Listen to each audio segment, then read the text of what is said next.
on the PVSelect tool, and this is set at 208 volts. So let's go through these values. The power rating is 10,000 watts, which makes sense. This is a 10,000 TL inverter. 35 amps is the max DC input current.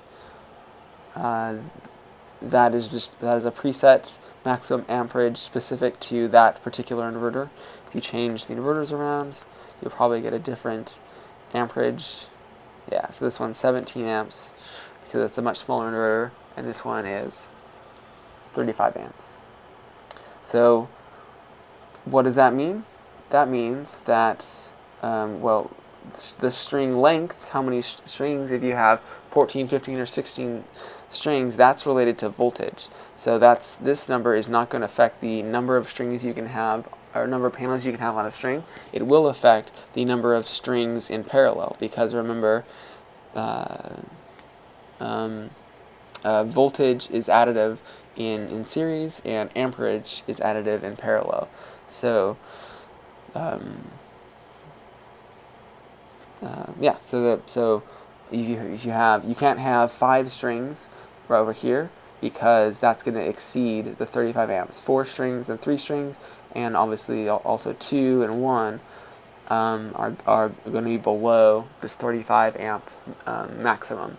So yeah, so if we give all string options, it'll give 1 through 4. We're assuming that 1 or 2 strings, you wouldn't really need to have a 10,000 watt inverter. You'd probably need a much smaller inverter. So this gives the largest 50%, which kind of eliminates all the numbers that can be presented here, which makes for a more concise presentation. I'm not aware of a minimum amperage threshold. I don't believe that exists, unlike voltage, which has a minimum input voltage. So I believe you can do 1, 2, 3, or 4. Although that might not be true. There might be a minimum amperage, but there's no real reason to go to the minimum or go to the low end, because you would just use a lower wattage inverter. Okay, the maximum input DC voltage of 600 volts. That is, it's either going to be 600 volts or 1,000 volts. That's specific to the utility grid. Right now in the U.S., applications larger than a single or double family home, a single or duplex family home, those applications can apply to be 1,000 volt, which is, when possible, it's definitely the preferable way to go, because it increases the amount of strings or panels that you can have on a string, which will reduce the number of wires, which will reduce materials and labor costs.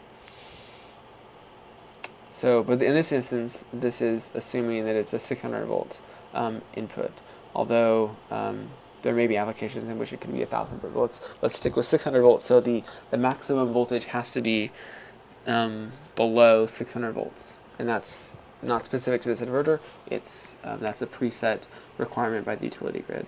This value, 300 volts, is specific to this inverter. So if we change inverters around, this one's 300, this other inverter will be 220. So let's go back to the 10,000 TL at 208 VAC. So 300 volts is the minimum input voltage, startup voltage. This right here, it's called the minimum peak power tracking. So all those are essentially synonymous. So the voltage of each string has to be above 300 volts, but has to be below 600 volts. And the CEC efficiency is 97.5. Okay, so let's change this panel.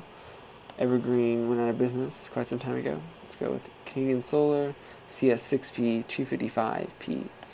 Will be a good panel to use. The max power voltage is 30.2. This is the VMP. Open circuit voltage, VOC, 37.5. So let's now look at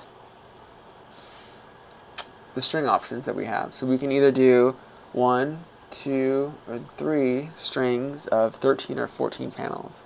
So remember, the strings 1 through 3 is determined by the amperage, and this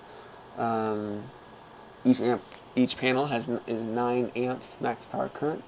Although I think the max, this might draw from the ISC. Not entirely sure, but anyway, this times 3